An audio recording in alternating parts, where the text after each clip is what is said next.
long last, allow me to show you the power of Super Saiyan 4!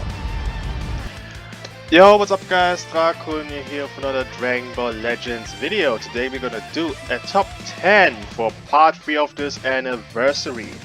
As always, I don't own every single character in the game. The new units are mostly my 5 to 8 stars category, or I don't own them. And Legends limited characters that are getting a unique equipment or Zenkai are mostly in like a 10-14 stars area, just so you know.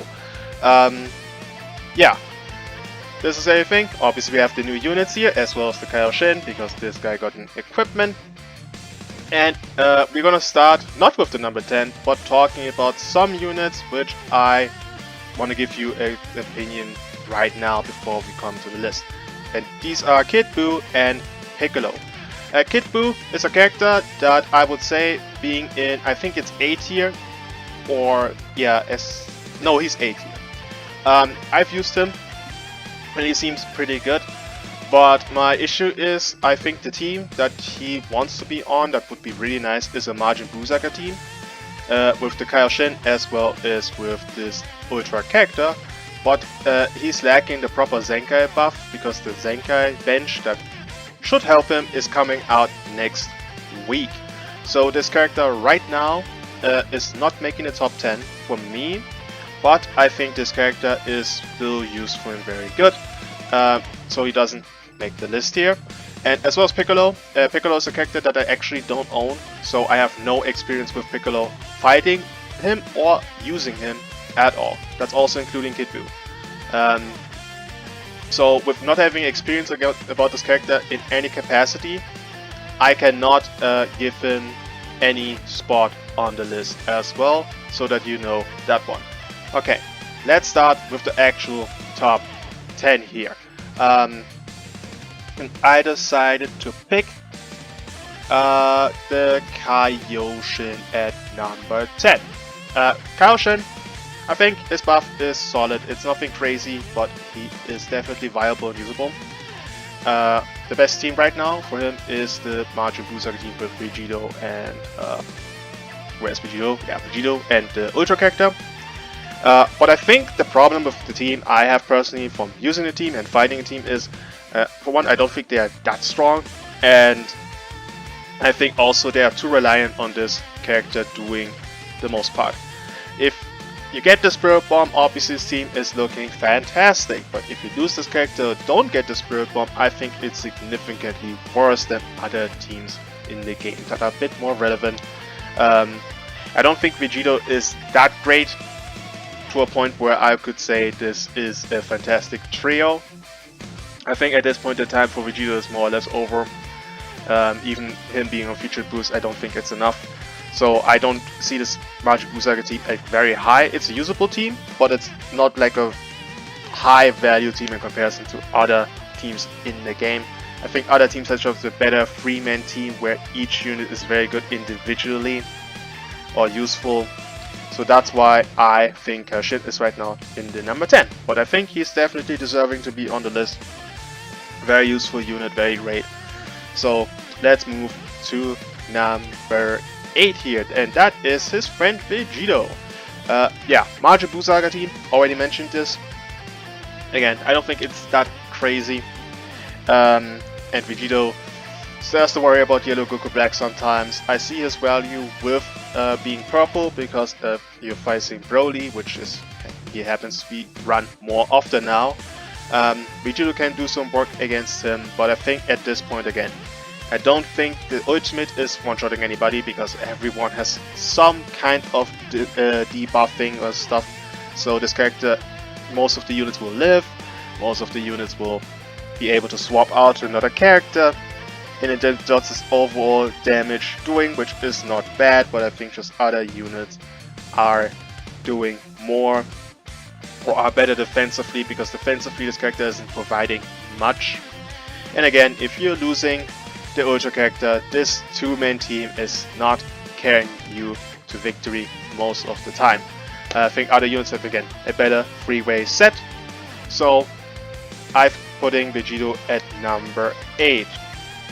And by the way, I think number 7 to number 10 is an is a situation where I think people will not necessarily agree to the ordering, and you can swap some things around definitely. I had originally an other order, by the way, so just so you know, it wasn't that easy for me because I think there are very much pros and cons I have here for this order. But we are moving now to number 8, and that is purple.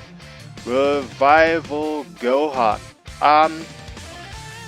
Revival Gohan, I think he lost hybrids as a team because I think Blue Gohan is not good enough anymore off the boost, as well as Green Broly coming back, another anti-revival, so there's a lot of stuff hurting him.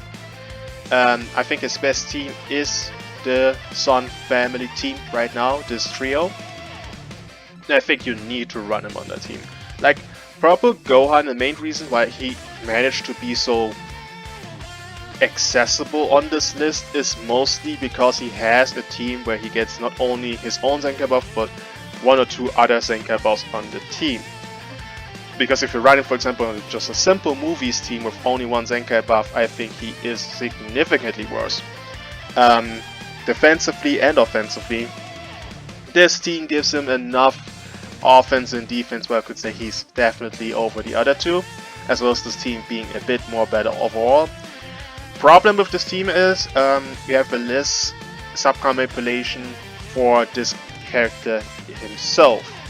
What I mean by that is, if for example you compare this with Blue Gohan here, if you were to face Blue Rose and he would go for a Legends action on Purple Gohan, go for Ultimate, go for the blue card, you could still decide if you want to have him eating the hit or the Blue Gohan eating the hit, because he's increasing lowering subcounts by 10 against every blue card or Ultimate or Rising Rush, whatever. So you have had like a better decision making in who you want to sacrifice, but this team doesn't have access to that. If you Legends action this Gohan and go for an Ultimate or a blue card, he will get hit and he will most likely loses in Revival and get the anti-revival, so 20% less health. So you have way worse safety on that Son family setup, which will lead into easier to rush, easier to kill.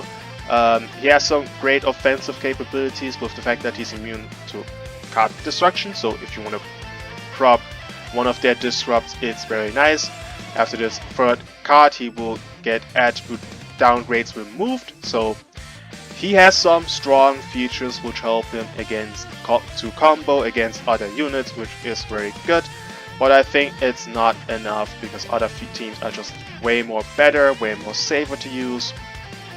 So yeah, I'm keeping Gohan here at number 8, but I think the team is what keeping him here over Vegito and over the Kaioshin. If this team wasn't like these 2 units being a lot better, I would definitely put him under these 2. However, that's the situation, so I'm gonna leave Purple Gohan there.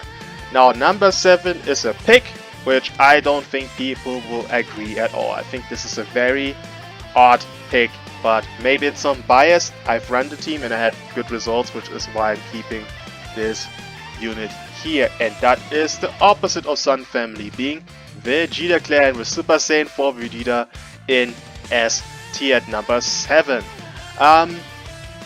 Again, I've run that team.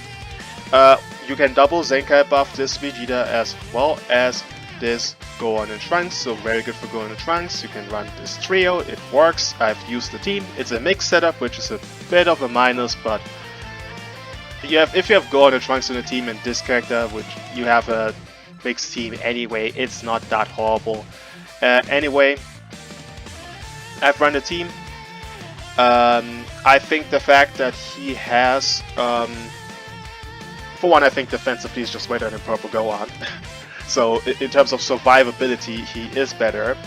The fact that he has still his unique gauge, which gives him card protection, so very good against disrupts. If you want to, for example, switch attack against this character and then start spamming cards without worrying to combo, just to quick burst, this is very good against, for example, Gohan and Trunks. If you don't want to pop this guy's gauge to transform, you can use Vegeta for that. Very good. I think the fact that he can lower his own sub counts by -5 if he gets full unique gauge on standby is also very good.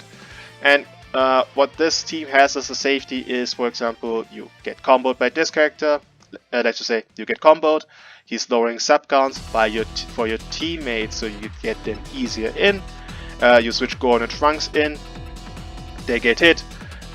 Then rushes get sealed for 5 timer counts, and after 5 timer counts, if you get rushed, you can switch into this guy because they lower sub counts by 5 if they get rushed or ultimate or whatever. Or this character is getting his full unique gauge, lowering his sub counts by 5 by themselves again. So a very, I would say, nice dynamic on the team. I think it's a bit better than a Sun family team, even though he's a red character and the newest character is blue. I think also fact, again, Legend, his switch attack, giving him type neutral can help you sometimes combo this character a bit, ignore his gauge if you're in a neutral position, against Green Broly. So I see the useful stuff this Vegeta can do. And again, I'm keeping him over the other units also more because I think the Vegeta Clan team feels better to me than this Majin Buu Saga team or Sun family. If I would go off the fact that the team feels better, I would probably put him lower. Originally I had the placement where I had Gohan like here, this Vegeta in the middle and Vegeta in front, but I think the team is just better in my opinion. What I honestly say, there are a lot of units. Again, these two had the potential to be over these units also on the list. So yeah, that's Vegeta at number 7 here, and not much else to say. I think the double Zenkai buff team on Vegeta Clan is doing him well enough to give him solid value. Also the main ability, destroying 3 Dragon Balls, so you have more time to not worry with these 2 units comboing on your team, getting more initiative, get into preparation mode. So yeah, I see the useful tools for this character here. So number 7, Red Vegeta Super Saiyan 4. Let's move to the number 6, which is Yellow Goku Black. Yeah, Yellow Goku Black is a character, I would say, who is very good right now. I think the top 6, by the way, is very safe. He is the top 6 units, I would say, they have to be in the top 6. No one else is making the cut there. And I would say even this is the fact that units get more relevant. Yeah, Yellow Goku Black provides a lot of different tools for the team. He's the best yellow character in the game and pretty much the only yellow you see. He still has his core with Blue Rose. You can run him still with Future. You can run him with God Key, powerful opponent, or for example Saiyans. So the team diversity for this character is pretty much still there. So the tankiest character in the game, providing Dragon Ball destruction, cover for your team, disruption, minus counter speed every time the enemy tries to switch. So some units combo less, healing, farming, giving you blue cards. A lot of useful tools for this character. However, I think the other units on this list provide more value, are a bit more necessary than Yellow Goku Black. But I think Yellow Goku Black is still very good. I think the equipment did him very well. Not much else to say about this character. I mean, I don't have to go over his whole kit. Yeah, very useful. Probably the best character to tank the Spirit Bomb. I'm not sure if he's gonna survive it, honestly, but I think he's the safest and the best chance of surviving the Spirit Bomb, next to probably Green Shallot actually. So yeah, Yellow Goku Black, number 6. Let's move into number 5, where I gonna say you can swap this with number 4. I'm gonna make this a shared tier actually, because I had a hard time deciding. I think both units provide different stuff, which you could value as more important or less important. Green Broly and Blue Rose. I'm gonna start with Green Broly. Green Broly is now basically off the curse of having to run against double purples every single game, as well as Gohan and Trunks not being the unit you also see every single game. So, and a lot more safer to run Green Broly. Obviously we got a new red, not green red, new blue unit, so he has more value there as well, stopping combos. Rush ceiling still very good. Dragon Ball Destruction, Disruption, combo stoppage. Being a green character, having powerful opponent, having Saiyans. You can run him together with these two. So the team diversity again is also very much present with this character. He's doing very well. Again, also very good against Blue Rose, so a lot of value there, which is why I had the thought of putting even actually at number 4. I'm not gonna say much more because Green Brody has been on the list since the anniversary, and I don't have to go over every single detail here. But he has a very good team, he's very good. And then we have Blue Rose as his number 5 for contender. I think obviously he gets hurt by Green Broly being a bit more present. But anti-revival is still a strong thing, which is good against this character and against this unit being a revival character, as well as being on Sun Family, which means he is giving you 20% support. Not only for him, but the whole team. Then, also a very strong fact is his, I would say, offensive capabilities, being that he can be immune to cost increase and card destructions, which are the most prevalent disrupt mechanics if he's drawing a blue, ultimate, or green card, which is very good against their half HP disrupt, against their disrupt, against everybody. Obviously, type neutrality on his moves is also very good against Green Broly if you need to. So, because of this, I see some offensive strong points for Blue Rose, while Green Broly has his defensive strong points there. So I couldn't really decide. If I had to go based off who has a better team, I would put Green Broly over Blue Rose actually.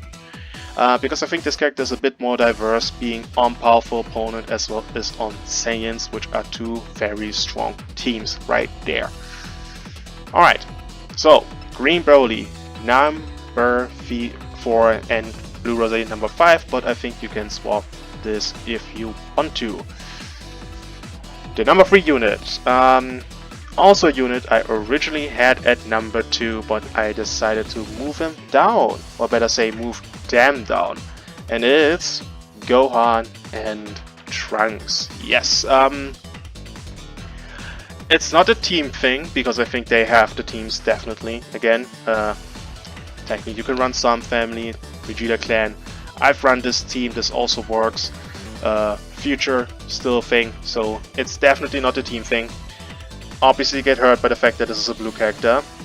But the main reason they are number 3 is because I think there is a strong argument for number 2 on a team-wide perspective, so that I keep in Gohan and Trunks at number 3.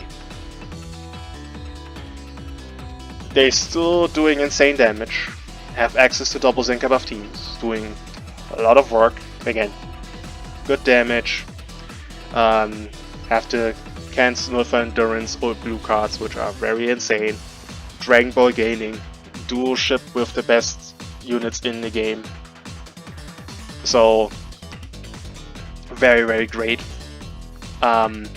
It's also pretty diverse, having the purple color against Broly if you need to. Let's say you're running this trio, or let's just say you're running this trio, you need a purple character against Broly, that's your purple. You need a red character against Yellow Coco Black, that's your red character. So usefulness is there, the diversity is there, the damage, rush ceiling, Dragon Ball gaining, they got everything needed so that you can run them. They're really good still. So yeah, number 2 and number 1. I'm gonna explain them both together because this is the main reason why the number 2 is number 2 and number 1 is number 1. Red Gogeta is the number 2 and the new Ultra is the number 1 unit. I'm gonna start with talking a bit about them. Oops, Misclick. Oh shit, what did I do? Crap. Alrighty, that was a bummer. Is the placement still the same? Yes, okay. So, individually speaking, I don't think they're the best character in the game. Individually speaking, just by their normal abilities. However, the Spirit Bomb is a pretty much guaranteed one-shot if you pull it off. And that's kind of a big thing. Now, what makes this so, I would say, insane in terms of teams where this is coming in my mind, because I think this is the best team in the game, is this trio right there. Because what's worse than one freaking nuke? Two freaking nukes. And to put it very simple, what you can do is pretty much prepare their Spirit Bomb, and before you use the Spirit Bomb, because you know how much gauge you have, you can time it a bit, you're gonna go into Gogeta and use the Stardust Fall. Because at that point, unless it's... because here's my experience with Stardust Fall. Either these two are probably the best one to tank it. Yellow Goku Black in my experience takes at around half HP, if not 60%. Brody is around the same, maybe a bit less because he's less defensively strong, I think, than this character. Type neutral, by the way, very important. But everyone else is either getting one shot or brought to like 1 HP. So keep that in mind. Let's just say you're using this, and let's just say best case scenario, Yellow Goku Black is taking 50% HP, which is everybody being around 50% HP. Congratulations! They survived, but then the Spirit Bomb comes and it's like you have no one then who tanks this anymore. Like the biggest chance of surviving this are probably again these two units to survive the Spirit Bomb if you're at full HP. This is a full HP consideration. I think they can live this. Maybe. But Gogeta with the Stardust Fall makes pretty much this 5% chance of maybe you're living this to a non-existent factor. As well as the team being very safe. You can pretty much switch from Green Broly out of the other two, and every time a big move comes you can switch back to Green Broly. So you're pretty safe on that one. So you have the safety, which helps you, and him sealing rushes means you have more freedom to use this character to try to build your gauge, to activate prep time to get your revival. Because this is one of their weak points. They don't have revival until they get their full unique gauge. However, if Green Broly prevents your enemy from using her rushes as well as destroying Dragon Balls and stuff, you get a better opportunity to have more time with the unit. So this team synergy on Saiyans is pretty nice. You have almost every unit that you need against the meta. Only non-safety you have against is this unit being in the purple side, and that's pretty much it. Everything else is like pretty much covered. I mean, you have the green unit against other blues, you have the blue unit against other reds, you have the red character against the yellows. You're not covering purple, that's about it. Everything else is much covered on their team. It's a very strong and safe team, having double nukes that no one can really tank. Obviously individually they're not perfect. I would say individually speaking they're not better than Gohan and Trunks and not better than Gogeta. It's just more the team in combination with the Spirit Bomb. If you get it off, you're one-shotting almost everybody. That's just too much. Having also, again, it's not just that you can run it on Saiyans, you can run them again together here, Sun Family, Vegeta Clan. With the other units, that you can run them with every unit in game, Majin Buu Saga, everything is pretty much on there. So they have the diversity, they have this team on surrounding them to help them, and the team like double nukes is just simply too much for the game to handle. This character is a very strong individually character, but this is a team game, and this team clearly has more firepower overall than Gohan and Trunks can do alone. given that these two together are also a team which can farm insanely fast Dragon Balls, by the way, but yeah, I'm putting them at number 1 and Gogeta at number 2 because of the team-wide nuking on Saiyans. Yeah, and then disregarding these two, the other units that here that didn't make the list, but I want to talk about. Off boost, not good enough anymore, as well as being replaced by this character basically as the blue character on the team. Although you could maybe make an argument to run them together, but I wouldn't really do that, especially with this guy flying around everywhere. Purple Cell is a character that you can use, but I don't think it's that necessary. He's okay. Mostly getting value of running double purple and then the third, but I don't think it's that great, especially this character is again off boost, so it's not ideal. And regen, again, no experience with regen, so I can't put that into my consideration for this list. Pan, solid support, but it's just not better than the other units. Red Broly, man, history that needs to be studied, bro. Again, a unit that gets now countered by a blue character, by the way, but his fall off is from arguably in the top 3 to being not even on the list is quite a drop. So yeah, very sad. Charlotte. If there's one argument for Charlotte to be in the top 10, only one. It's the fact that he is the only character that is green, that is decently relevant, that can, I would say, probably survive the Spirit Bomb, because one thing about their Spirit Bomb is type neutral offensively is only on powerful opponent units. This character is a powerful opponent, so if you're him as a green powerful unit, he will eat a type disadvantage. It would still do insane damage on him, but he may survive it. Unless Stardust Fall, then you're pretty much dead, considered game over. Also, and that's also a negative, if you're in this guy, or for example this guy, purple side, he's going light typing, and then you pop it, type neutral. So, yet again, the light typing hurting this unit as well. And then yellow Bardock is there because theoretically he can give support to this character, but I don't think he's cutting it to be on the list. So yeah, this is my top 10. Let me know what you guys think in the comments as always, and like and subscribe if you enjoyed the video, and see you guys in the next one. Bye!